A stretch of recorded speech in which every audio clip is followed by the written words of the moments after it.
The Lion, the Witch, and the Wardrobe, Chapter 6, Into the Forest. "I wish the Macready would hurry up and take all these people away," said Susan presently. "I'm getting horribly cramped." "And what about a filthy smell of camphor?" said Edmund. "I expect the pockets of these coats are full of it," said Susan, "to keep away the moths." "There's something sticking into my back," said Peter. "And isn't it cold?" said Susan. "Now that you mentioned it, it is cold," said Peter. "And hang it all, it's wet too. What's the matter with this place? I'm sitting on something wet. It's getting wetter every minute." He struggled to his feet. "Let's get out," said Edmund. They've gone." "Oh," said Susan suddenly, and everyone asked her what was the matter. "I'm sitting against a tree," said Susan. "And look, it's getting light. Over there." "By Jove, you're right," said Peter. "And look there. And there. It's trees all around. And this wet stuff is snow. Why, I do believe we've got into Lucy's wood after all." And now there was no mistaking it, and all four children stood blinking in the daylight of a winter day. Behind them were coats hanging on pegs. In front of them were snow-covered trees. Peter turned at once to Lucy.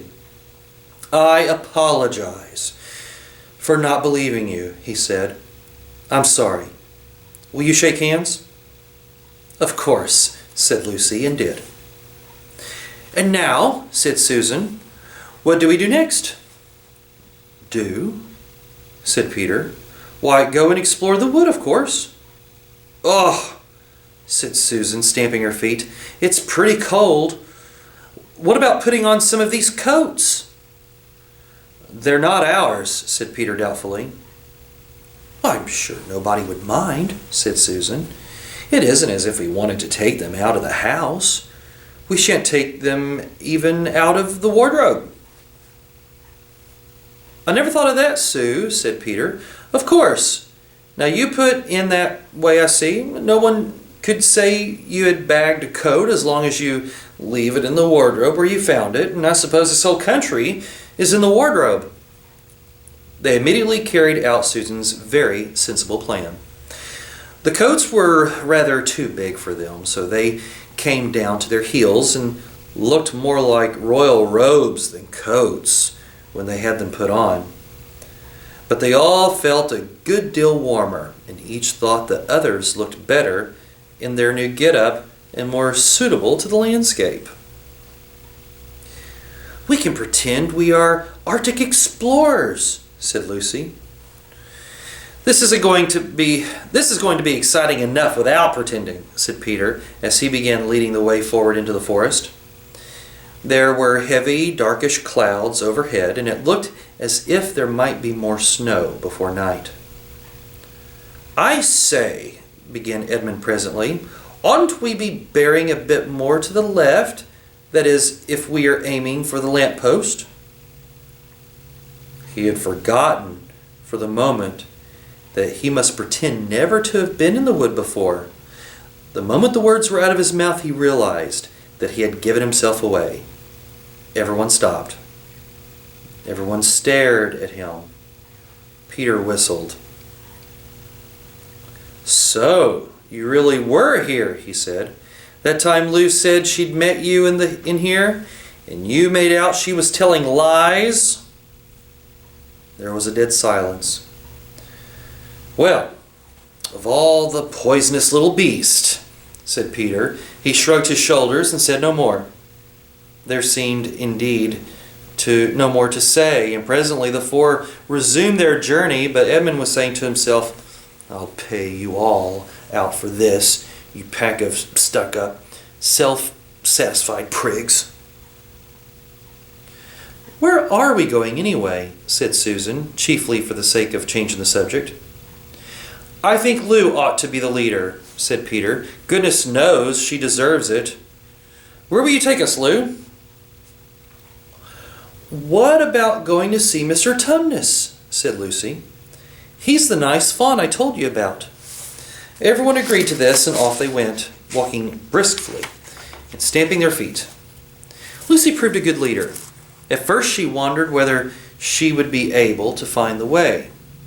But she recognized an odd-looking tree in one place and a stump in another, and brought them on to where the ground became uneven, and into the little valley, and at last to the very door of Mr. Tumnus's cave. But there a terrible surprise awaited them.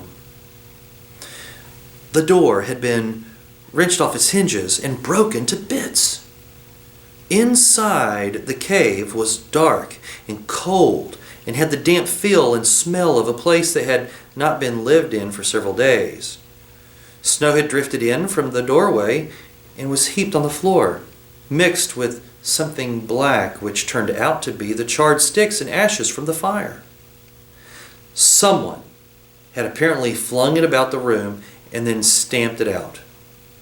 The crockery lay smashed on the floor, and the picture of the fawn's father had been slashed into shreds with a knife. "This is a pretty good washout," said Edmund. "Not much good coming here." "What is this?" said Edmund, stooping down. He had just noticed a piece of paper which had been nailed through the carpet to the floor. "Is there anything written on it?" asked Susan. "Yes, I think there is," answered Peter, "but I can't read it in this light. Let's get out into the open air." They all went out into the daylight and crowded around Peter as he read out the following words. "The former occupant of these premises, the fawn Tumnus, is under arrest and awaiting his trial on a charge of high treason against Her Imperial Majesty, Jadis, Queen of Narnia, Chatelaine of Cair Paravel, Empress of the Lone Islands, etc., also of comforting her said Majesty's enemies, harboring spies and fraternizing with humans. Signed Magram, Captain of the Secret Police. Long live the Queen." The children stared at each other. "I don't know that I'm going to like this place after all," said Susan. "Who is this Queen, Lou?" said Peter. "Do you know anything about her?" "She isn't a real queen at all," answered Lucy. "She's a horrible witch, the White Witch. Everyone, all the wood people, hate her.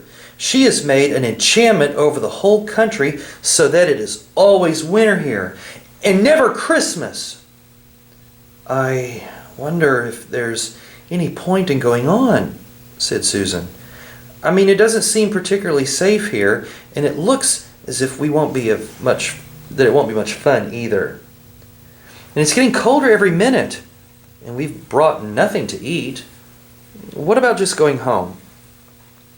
"Oh, but we can't," said Lucy suddenly. "Don't you see? We can't just go home, not after this. It is all on my account that the poor fawn has got into this trouble. He hid me from the witch and showed me the way back.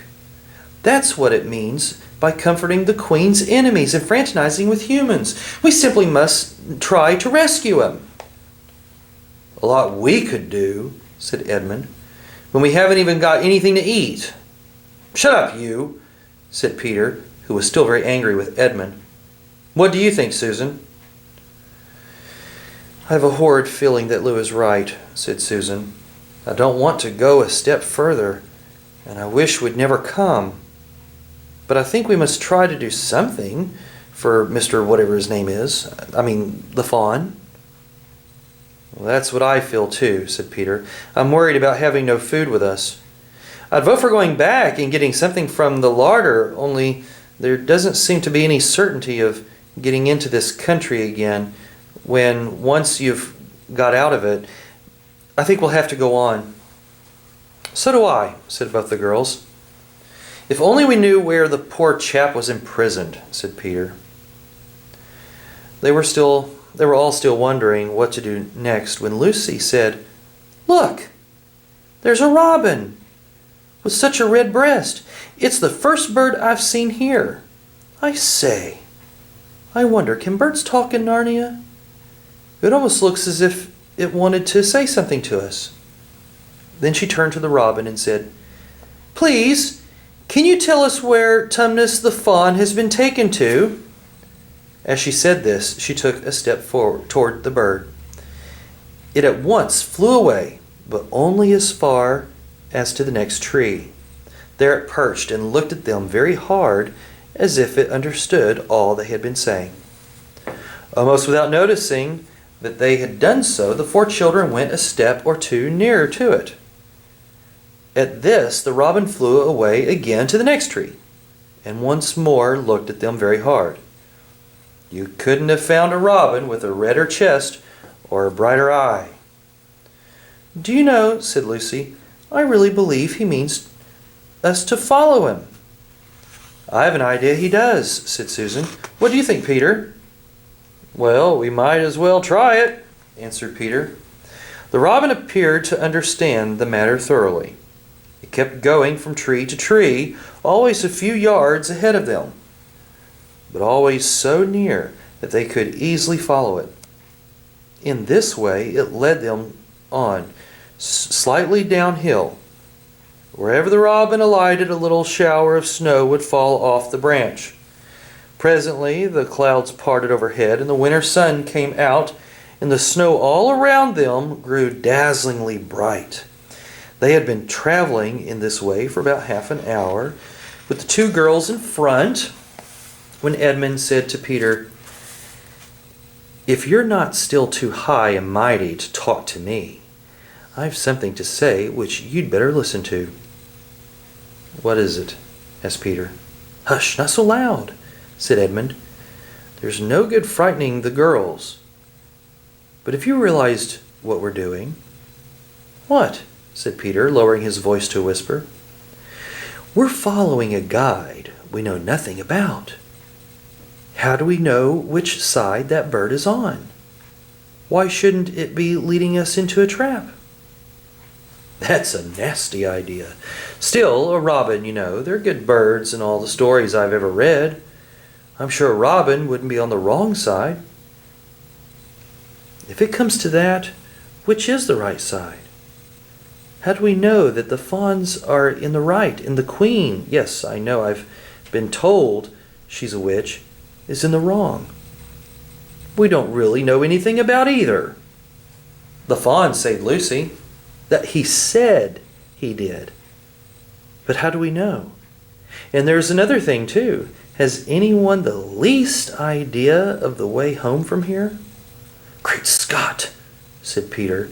I hadn't thought of that. And no chance of dinner either, said Edmund.